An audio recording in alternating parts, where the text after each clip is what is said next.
often when I am speaking to executives, they ask me the same question when it comes to unconscious bias and employee engagement. The question is, what can I do to be more comfortable around people different than myself? My answer is be basic. Now, be basic is actually an acronym. The first B stands for breathe.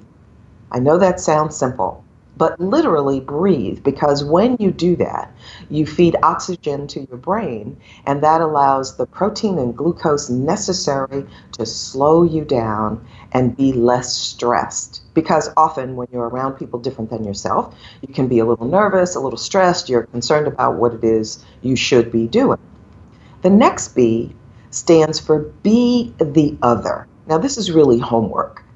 Be willing to be the other person. Go places where there are people not like yourself. Now, in the US, that's 11 a.m. on Sunday morning, the most segregated time of the week. So if you happen to go to a place of worship, go someplace different. Now, I'm not suggesting that's the only thing you can do. You might go to different community events, but think of something you can do where you're the one who is different. Be the other. A stands for ask for feedback. Be willing to let a trusted friend know what bias you're working on and ask them to give you feedback when you say or do something that is biased. Because remember, most of our biases are totally unconscious. So when you're trying to engage with people different than you, like some people on your team, you may be accidentally disengaging. So ask for feedback. The S stands for suspend judgment. When we're interacting with people different than ourselves, we tend to jump to conclusions. We judge them immediately when people don't do things quite the way we want them to, even something as simple as a handshake.